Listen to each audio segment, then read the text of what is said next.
ഷഅബാനുമായി ബന്ധപ്പെട്ടുകൊണ്ട് അതിന്റെ പകുതി എത്തുമ്പോഴത്തേക്ക് മുസ്ലിം സമുദായത്തിൽ ഒരുപാട് ഇല്ലാത്ത പുതിയ പുതിയ സംഭവങ്ങൾ കൊണ്ടുവരപ്പെടുകയാണ്.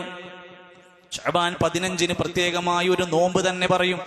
ബറാഅത്ത് എന്ന നോമ്പ് എന്ന പേര് പറഞ്ഞുകൊണ്ടാണ് അത് സമൂഹത്തിൽ അറിയപ്പെടാറുള്ളത്.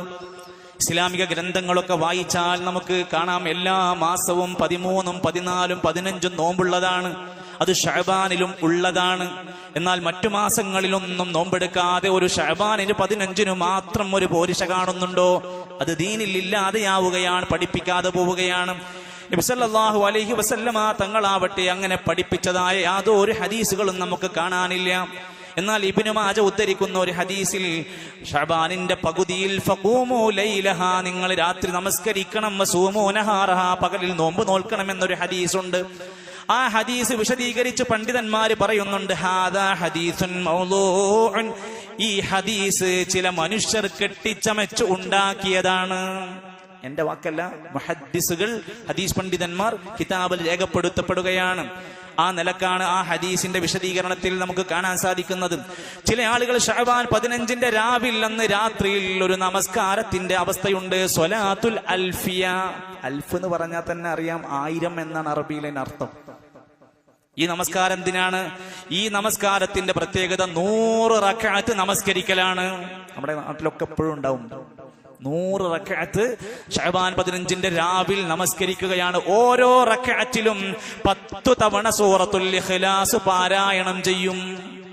അങ്ങനെ മൊത്തം 1000 സൂറത്തുൽ ഇഖ്ലാസ്. ഈ നമസ്കാരത്തിന്റെ പ്രത്യേകത എവിടെയാ? ഒരൊറ്റ പണ്ഡിതന്മാരും അതിനെ അംഗീകരിച്ച് ഇത് സ്വഹാബത്തിന്റെ ഇസ്ലാമിന്റെ കാലഘട്ടത്തിൽ പഠിപ്പിച്ചതാ എന്ന് പറഞ്ഞില്ലെന്ന് മാത്രമല്ല, ഇത് പറ്റില്ല എന്ന് പണ്ഡിതന്മാര് പറയും ചെയ്തു.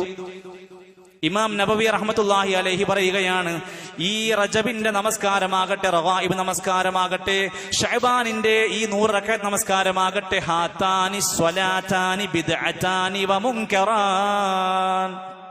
നമ്മൾ നിസ്കാരത്തിനെ എതിർക്കല്ല, നമ്മൾ നോമ്പിനെ എതിർക്കല്ല. ഇല്ലാത്തതിനെ, ദീന് പഠിപ്പിച്ചിട്ടില്ലാത്തതിനെ, സ്വഹാബത്ത് ചെയ്തിട്ടില്ലാത്തതിനെ നമുക്ക് അനുകരിക്കാൻ പറ്റുകയില്ല. ഇത് ബിദ്അത്താണ്, പുതുതാണ്. മുൻകറാനി, ഒഴിവാക്കേണ്ട നമസ്കാരങ്ങളാണ് ഇത് രണ്ടുമെന്നും ഇമാം നബവി തങ്ങൾ അൽ മജ്മൂഇലാണ് രേഖപ്പെടുത്തിയിരിക്കുന്നത്. വേറെ ചില സന്ദർഭങ്ങൾ കാണാം, ഷഅബാൻ 15 രാവിൽ പ്രത്യേകമായി സൂറത്തു യാസീനിന്റെ പാരായണം. അത് പിന്നെ പറയല്ല, എന്ത് സംഭവിച്ചാലും ശരി യാസീൻ ഇല്ലാതെ മുന്നോട്ട് പോവില്ല. വീട് സ്ഥലം വിറ്റ് പോകണോ, കല്ലെടുക്കുക, എന്നിട്ട് യാസീൻ ഓതുക, എന്നിട്ട് കല്ല് കുഴിച്ചിടുക, എന്നാൽ നിങ്ങളെ സ്ഥലം വിറ്റ് പോകും. ഗർഭിണിയെ വീട്ടിൽ നിന്ന് കൊണ്ടുപോവാണ്, ആശുപത്രി കൊണ്ടുപോവാണ്, യാസീൻ. ജനാസ എടുക്കാണ്, യാസീൻ. ഒരു സൂറത്ത് ഒരു സ്ഥലത്ത് പ്രത്യേകമായി ഓതാനുള്ള സമയവും ബന്ധവും നിശ്ചയിക്കണമെങ്കിൽ നമുക്ക് എന്ത് അധികാരമുള്ളത്? അത് പഠിപ്പിച്ച റസൂലുള്ളാഹി സ്വല്ലല്ലാഹു അലൈഹി വസല്ലമ അത് എവിടൊക്കെ ഓതണമെന്ന് പറഞ്ഞിട്ടുള്ളിടത്തല്ല നമുക്കെങ്ങനെയാ ഒരു സ്ഥലം നിശ്ചയിച്ച് പറഞ്ഞു കൊടുക്കാൻ പറ്റുന്നത്? എല്ലാത്തിനും സൂറത്ത് യാസീൻ കാണാൻ നമുക്ക് സാധ്യമല്ല, ഹദീസുകളിൽ വന്നിട്ടില്ല. ചില സ്ഥലങ്ങളിൽ, നാടുകളിൽ ഷഅബാൻ 15 പെരുന്നാൾ പോലെ, വെള്ളിയാഴ്ച പോലെ വലിയ ഒരു ആഘോഷമാണ്. കടകളിലൊക്കെ ലഡു വിതരണം ചെയ്യുക, ഭക്ഷണം ഉണ്ടാക്കുക. പിന്നെ ഇതിന്റെ എല്ലാത്തിന്റെയും അടിത്തറ അതാണ്. ആ പരിപാടിയാണോ അന്ന് എന്തായിരുന്നു, ഒരു കഴിക്കലുണ്ടാകും. ഷഅബാൻ 15 കഴിക്കലുണ്ട്. ആളുകൾ എന്തിനു ആഘോഷമാക്കും. ചില ആളുകൾ മരണപ്പെട്ട വ്യക്തികളുടെ സ്മരണക്ക് വേണ്ടി അവർക്കിഷ്ടപ്പെട്ട ഭക്ഷണം എന്താണോ അതുണ്ടാക്കുക.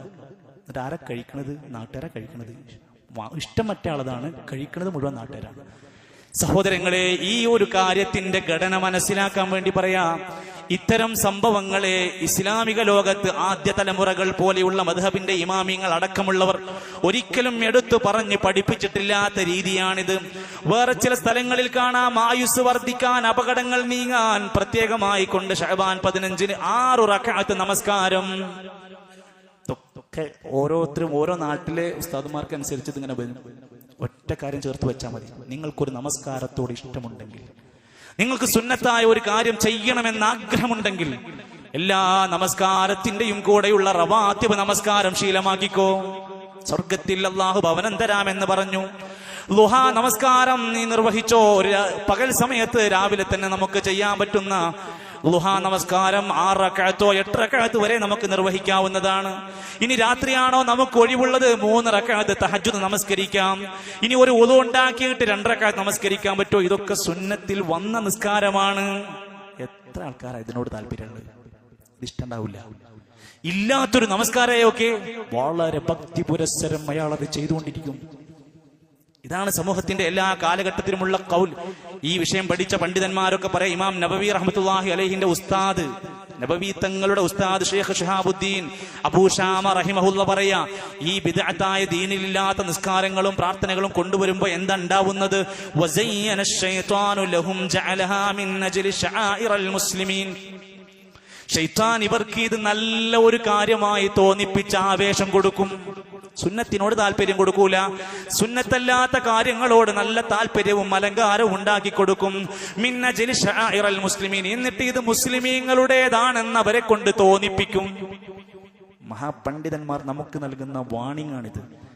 സഗൗരവത്തിൽ ബിദ്അത്തിനെ കുറിച്ച് മനസ്സിലാക്കുകയും ഇസ്ലാം പഠിപ്പിച്ച സുന്നത്തായ ധാരാളക്കണക്കിന് നന്മകൾ നമുക്ക് ചെയ്യാനുണ്ട് എന്ന് ഓർമ്മപ്പെടുത്തുകയും ചെയ്യുകയാണ് ഈ വേളയിൽ. അല്ലാഹു സുബ്ഹാനഹു വ തആല ഇസ്ലാമിന്റെ യഥാർത്ഥ ആ പാഠത്തിലേക്ക് തിരിച്ചു വരാനും ഒരിക്കലും ദീനൊന്നും തെറ്റിപ്പോകുന്ന പ്രവർത്തനങ്ങളിൽ വീഴാതിരിക്കാനുമുള്ള കരുത്തുള്ള നല്ല ഒരു ഈമാൻ നമുക്കെല്ലാം പ്രദാനം ചെയ്യുമാറാകട്ടെ.